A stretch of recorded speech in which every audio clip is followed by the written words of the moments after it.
Buenas tardes. Muchísimas gracias a los que habéis tenido la amabilidad de venir, pocos pero buenos, a esta mesa redonda y que, en fin, tengo el honor de moderar con un título que podría parecer muy agronómico. Sin embargo, yo estaba comentando ahora que nada más lejos de la realidad, porque para un agrónomo, pues un elemento de preocupación tiene que ser el desarrollo rural. El agrónomo no se dedica solo de lo que es agricultura y de lo que es la producción, sino que también tiene una componente muy fuerte de desarrollo rural. Y desde, en mi opinión, y después de haber trabajado mucho, no puede haber desarrollo rural si no hay una política de asentamientos de población y una política local, una política de municipios. Y eso es así porque probablemente del sistema de asentamientos de población y de la institucionalización de esos asentamientos, pues depende mucho lo que es la dotación de equipamientos y servicios sociales en el mundo rural. Y el desarrollo, pues el desarrollo sostenible, que ahora se utiliza tanto, probablemente con lo que mejor se identifica es con la calidad de vida. Alguien está desarrollado si vive bien, si tiene buena calidad de vida, no necesariamente si tiene unos mayores o menores ingresos. A nosotros nos gusta decir que la calidad de vida tiene tres componentes. Una es la renta. La calidad de vida de una persona se asocia a tres componentes. Una es la renta, bien cierto, pero otras son las condiciones de vida y de trabajo, y eso tiene mucho que ver con los equipamientos, pues, de salud, educativos, sanitarios, deportivos, culturales, religiosos, en fin, todo eso que llamamos equipamientos sociales. Eso también forma parte sustancial de la calidad de vida. Y, por supuesto, luego las condiciones de paisaje o de ambiente de lo que se goza. De tal manera que esta política de pueblos, que por cierto en la Unión Europea, cuando se habla de desarrollo rural o de políticas de desarrollo rural, siempre se habla de dos cuestiones. El tema de la producción, generar actividad, diversificar actividad, todo eso en el mundo rural, y se habla de la otra pata, que es el medio ambiente, conservar el medio ambiente, los paisajes, incluso el abonar a los agricultores eso que se llama las externalidades positivas, esos servicios sociales que producen y que nadie les paga por ello. Pero nadie habla de una política de pueblos, de una política de asentamientos de población. Y sin embargo tenemos un problema muy grave, y de eso es lo que hablamos aquí. ¿Y por qué cuando me pidió José Manuel, por cierto, muchas gracias por haberme confiado en mí un año más, siempre le pongo algún título cada año que a él le suele parecer bien? Yo el título que suelo poner es aquello en lo último que estoy trabajando. Entonces ahora se da la circunstancia de que con otras personas más estamos trabajando para el INAD, aunque yo estoy jubilado, pero bueno, sigo haciendo cosas. El INAD, para el Instituto Nacional de Administración Pública, justamente intentando poner un poco de racionalidad técnica en eso que se está llamando el nuevo mapa local. O sea, en España ahora tenemos una ley, Enrique va a hablar de ella. Por cierto, no sé si me estoy enrollando y no he presentado a mis compañeros de mesa. Igual estoy olvidando un poco las formas porque parece que estamos en familia, pero bueno, lo voy a hacer ahora. Mis compañeros de mesa son Enrique Rodríguez Fagúndez, que seguramente bien conocido por todos, una voz bien interesante y siempre una cabeza bien armada para exponer este tipo de cosas, y Daniel Rubio, que está trabajando, fue antiguo alumno mío, y yo le encaminé por estas cuestiones que luego ha hecho de su vida profesional, y un poco, ¿no?, la ordenación del territorio y el desarrollo en este sentido. Pues esa es la razón de que a mí me pareciera proponer este título, ¿no? El exceso de municipios en España, un problema territorial que reclama un nuevo mapa local. De hecho, desde la Constitución de 1812 ya existe esta preocupación por crear los municipios, por vincular los municipios, sobre todo, digamos, a la prestación de unos equipamientos y servicios sociales. Y casi todos los gobiernos, en algunos partidos políticos, pues existe esta preocupación. Una política de municipios y la ley del 2013 de racionalización de la administración local, o algo así me parece que se llama, pues siente esta preocupación. ¿Y cuál es el problema? Pues el problema es que hay dos problemas, y en fin, voy a procurar poner poco texto.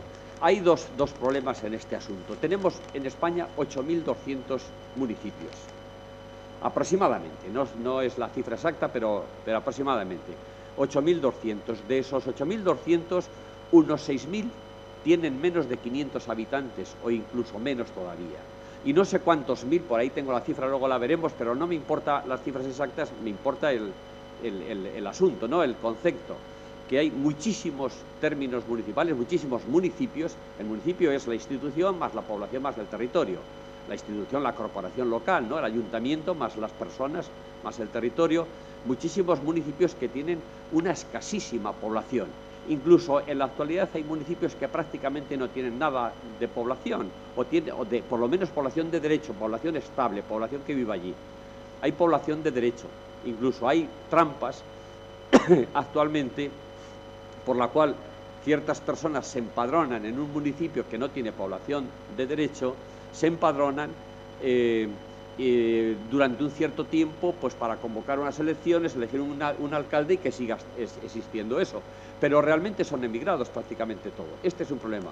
Entonces, ¿cómo puede dar equipamientos y servicios sociales eso que se dice que está tan cerca de los ciudadanos?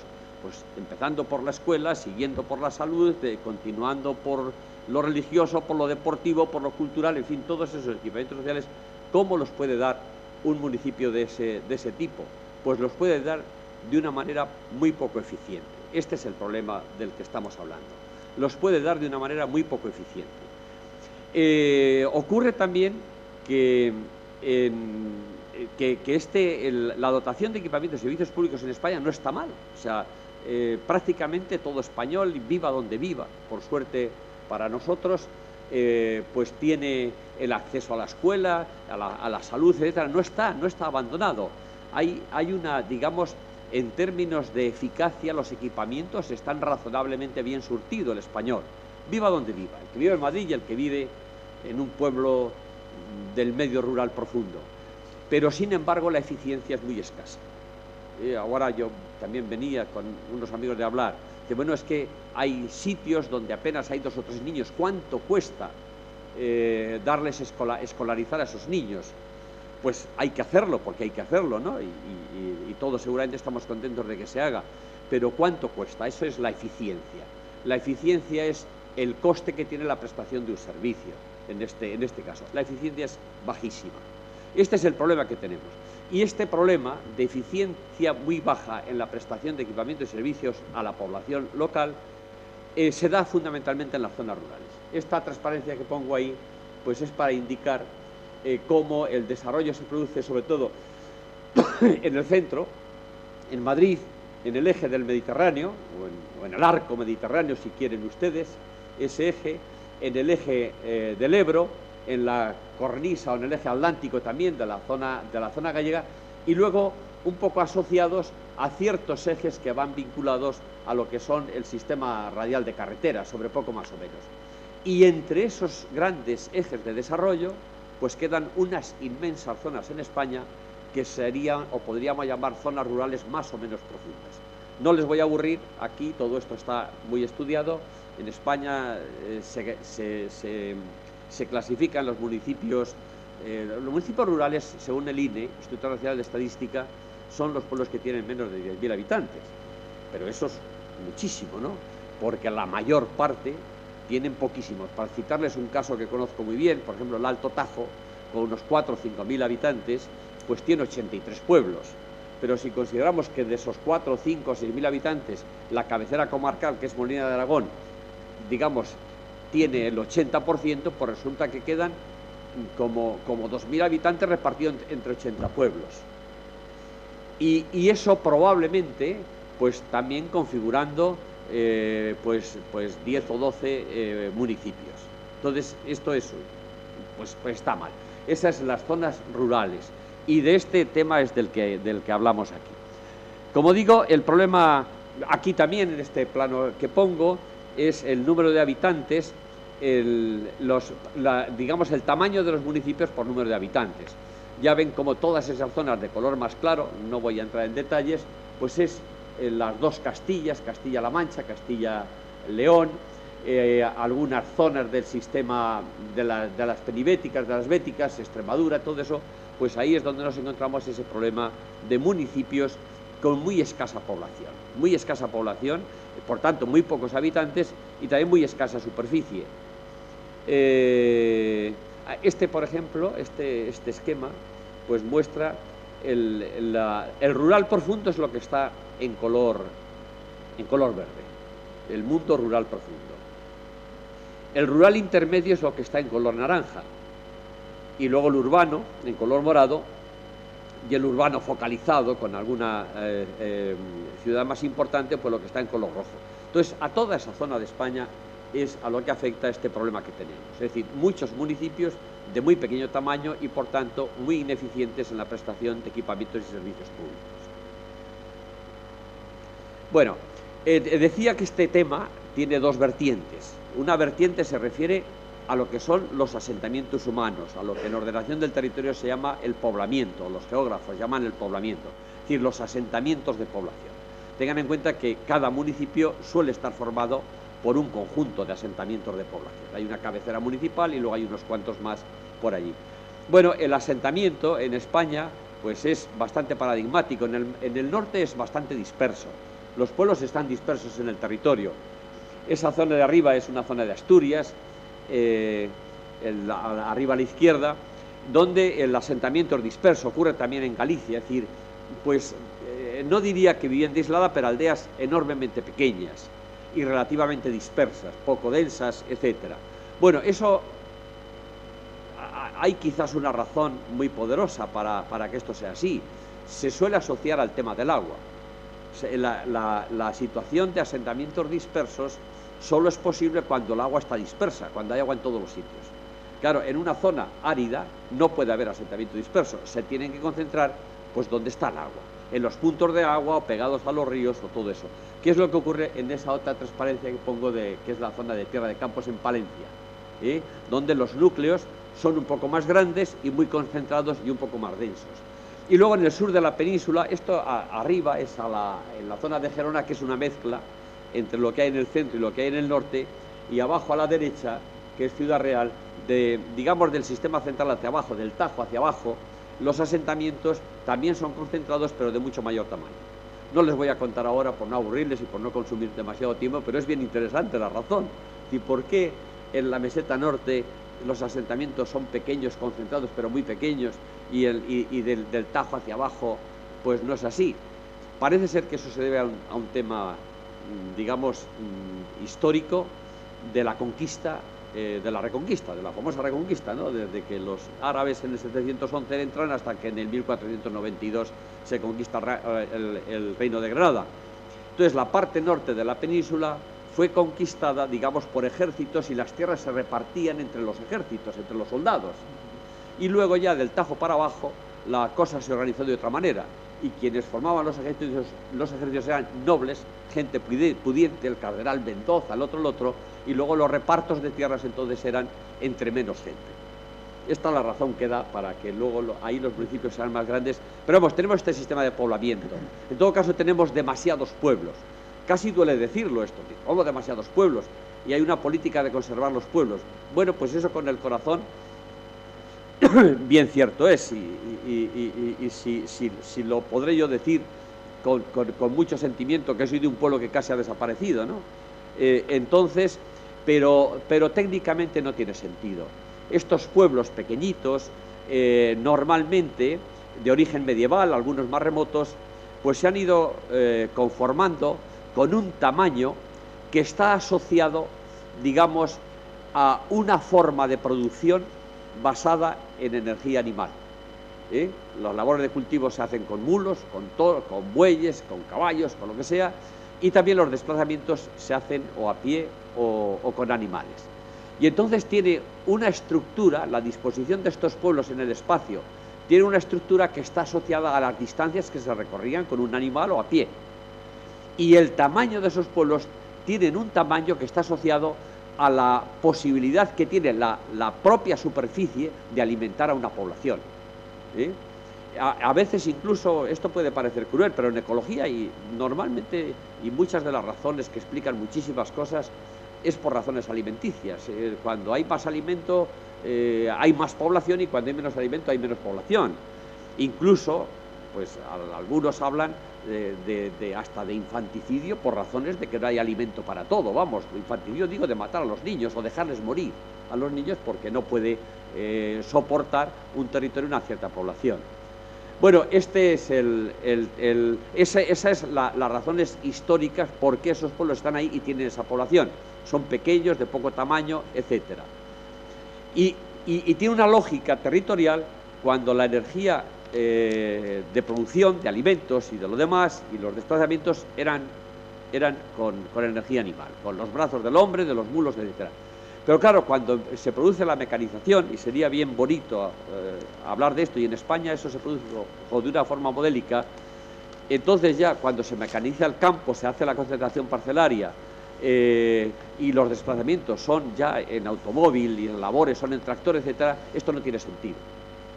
Y entonces lo que dice la lógica es que ese sistema de 80 pueblos para 4.000 habitantes pues tiene que reconducirse hacia unos pocos pueblos y repartir los habitantes eso, y concentrar allí la población. Este es el esquema.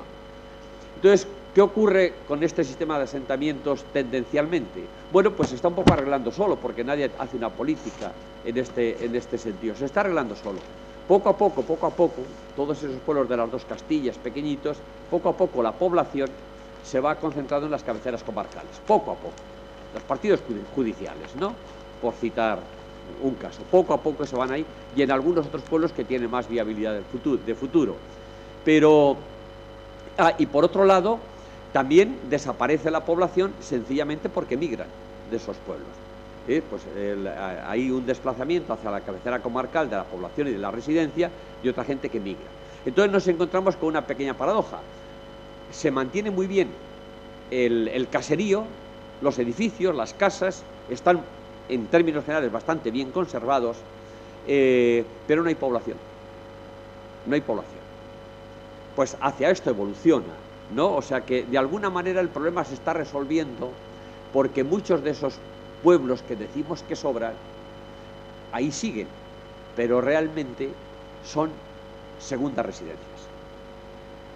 Y en el fondo, cuando se subvenciona, por ejemplo, a través de la Diputación, la limpieza de calles, el arreglado de las calles, la iluminación por la noche, bueno, el dar agua a las fuentes públicas, todo eso, todas esas cosas que dan en los pueblos, en el fondo no se está produciendo un desarrollo de la población rural, porque no existe. Es un desarrollo o una subvención a una población urbana que tiene allí su segunda residencia. Tenemos algunas paradojas.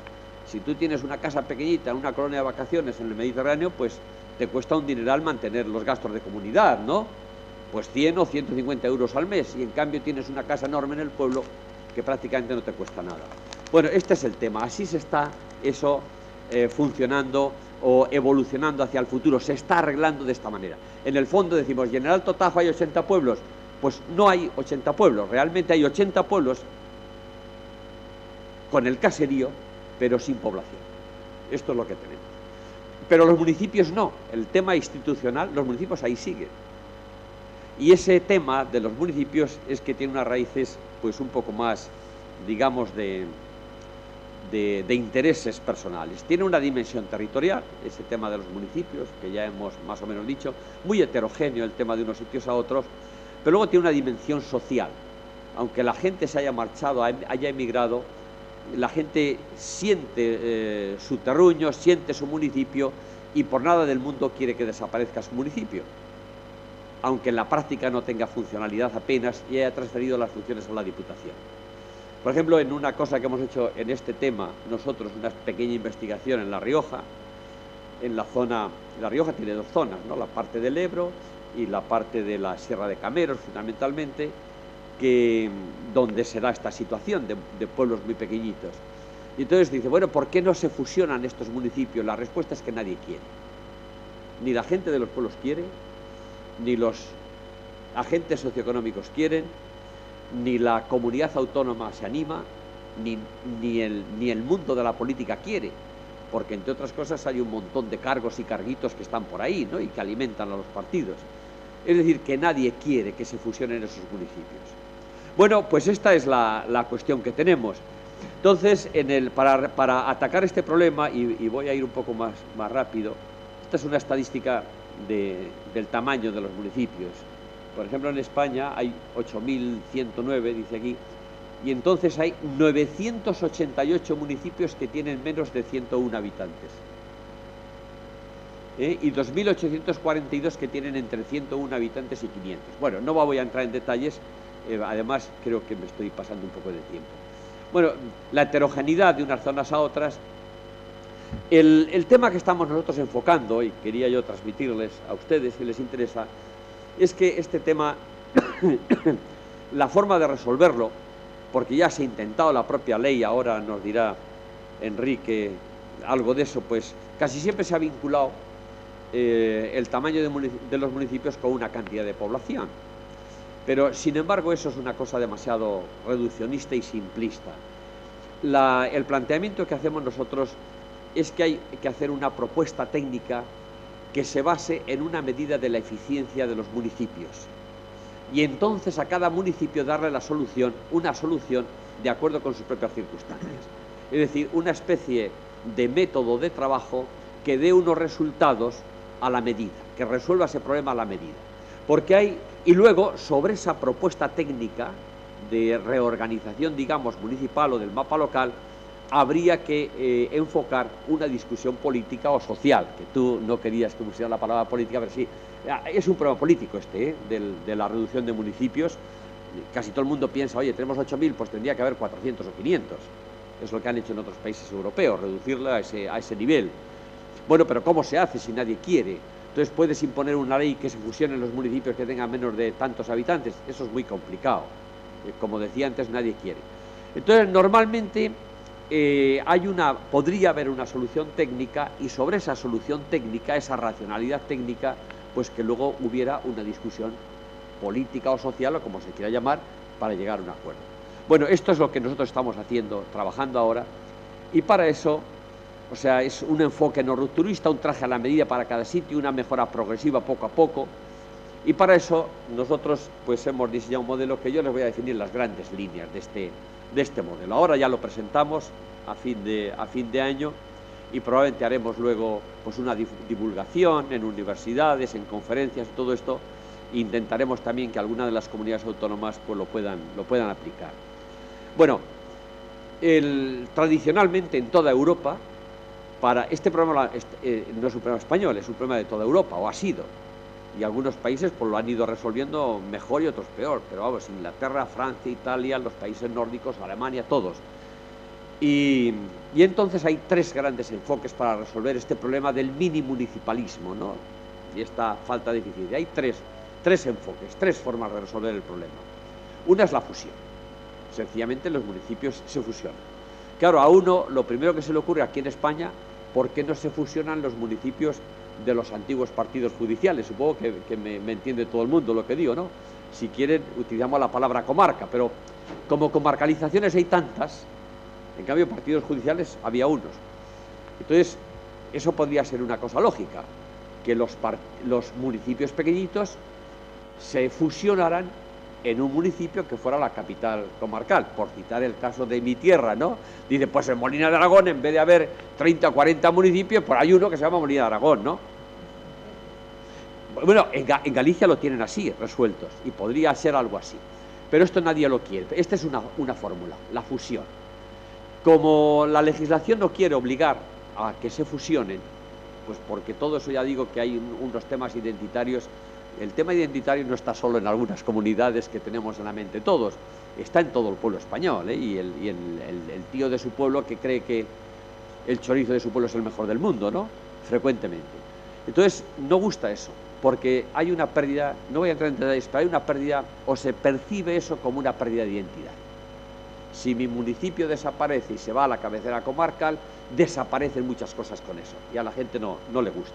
O sea, no se acepta ese tema.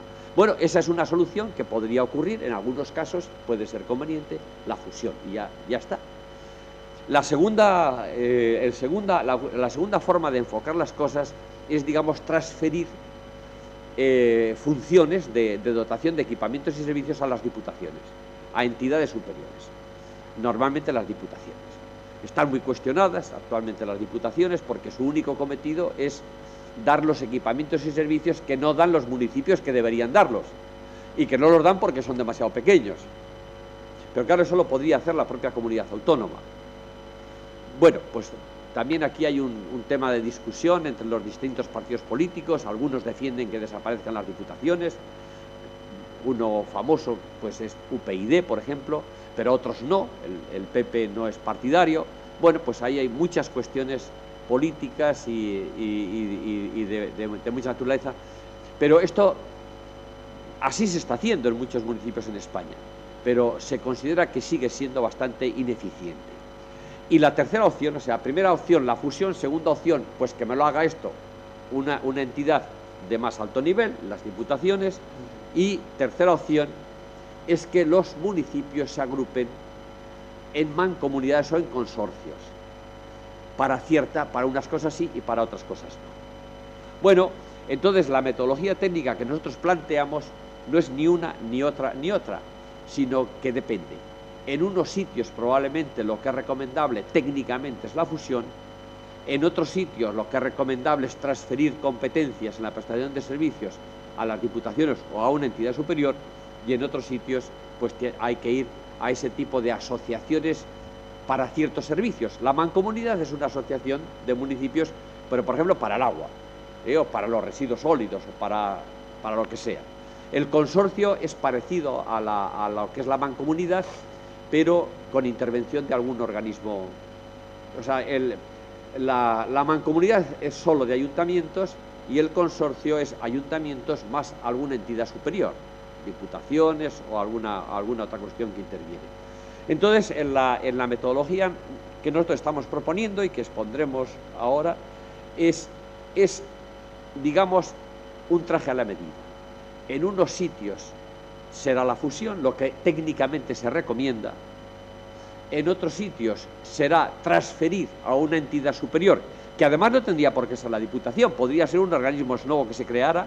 Pues para estos organismos se crea un organismo nuevo, que desde más arriba pues dé los equipamientos que parezcan pertinentes. Y la otra opción sería la mancomunidad o el consorcio. Bueno, pues el método que utilizamos nosotros tiene dos partes. Primero, dividir el país, o sea, situados en una comunidad autónoma, lo primero que habría que hacer en esa comunidad autónoma es dividirla en zonas homogéneas desde el punto de vista de los municipios. Como decía antes, por ejemplo, La Rioja. Pues La Rioja tiene la parte del Ebro, que tiene una problemática municipal, y la parte de la Sierra, que tiene otra. Un ejercicio que tengo yo aquí de la región de Murcia, pues pasa lo mismo. Y bueno, aquí, por ejemplo, en la zona pues, Castilla-La Mancha, pues fíjese, la provincia de Guadalajara, por ejemplo, todo lo que es Guadalajara capital y el Valle de Henares, pues es una cosa, pero luego te vas a la Sierra Negra o te vas hacia el Ibérico y es otra cosa. O sea, primero dividir en zonas homogéneas, desde el punto de vista de las características de los municipios.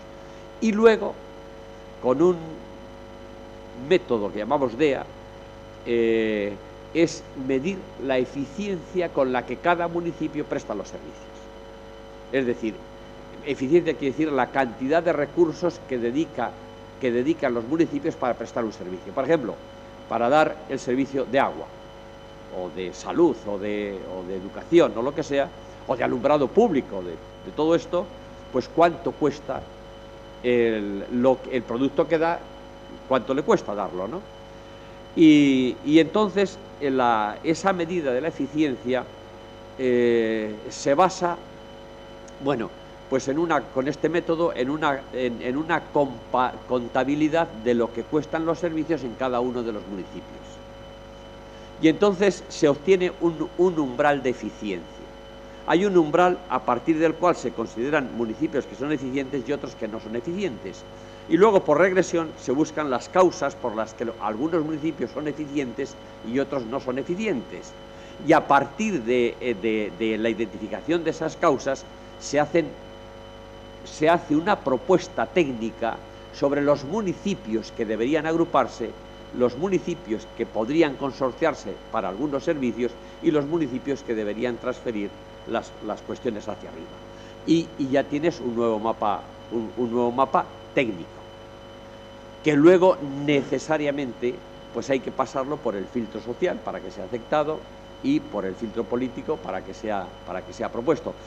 Yo no voy a entrar en detalles porque nos llevaría bastante tiempo, pero yo creo que se entiende bastante bien lo que digo. Es decir, es medir la eficiencia.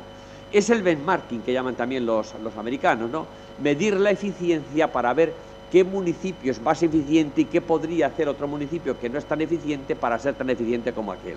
Esta es la idea, ¿no? Y entonces hay, repito, diferentes formas en función de los municipios. Por ejemplo, si vamos al caso de Murcia, donde hemos hecho un ejercicio, pues estas son dos zonas homogéneas, y solo allí. En otros sitios habría más. Una, los municipios del norte, que son más pequeños, y otra, los del sur, que son más grandes y más eficientes.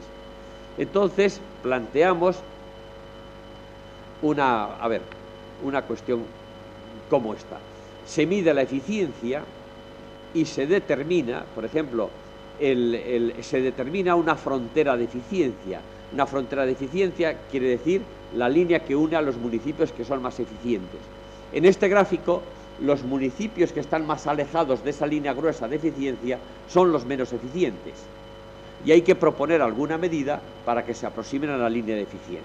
Bueno, con eso diseñas, aquí por ejemplo, pues hay unos municipios, La Vega, una de las Vegas que se agrupa, que no se tiene que agrupar porque no mejoraría su eficiencia, y en otra de las Vegas se agrupa el que está en azul porque sí mejoraría mucho su eficiencia. Bueno, en resumidas cuentas no voy a entrar en cuestiones técnicas, pero yo creo que se entiende. Es medir la eficiencia para ver cómo podrían acercarse a esa medida los municipios que no lo son. Algunos fusionándose, otros mancomunizando y otros transfiriendo los servicios. Y entonces al final pues te puedes encontrar municipios que siguen como están, municipios que se deben de mancomunar para ciertos servicios. Repito que la mancomunidad es para ciertos servicios. Municipios que se deben fusionar simplemente para crear unas entidades más grandes, y municipios que transfieren su eficiencia hacia la entidad superior. Bueno, de esta manera, pues lo que técnicamente proponemos una racionalidad técnica que debería ser la base de una discusión política después. En un mundo, para terminar, donde frecuentemente las decisiones políticas o los decisores políticos tienden a asesorarse poco de los que saben, de los que se supone que saben. Bueno, muchas gracias. No sé, creo que me he pasado una barbaridad. Se sabe. Bueno, Enrique, por favor.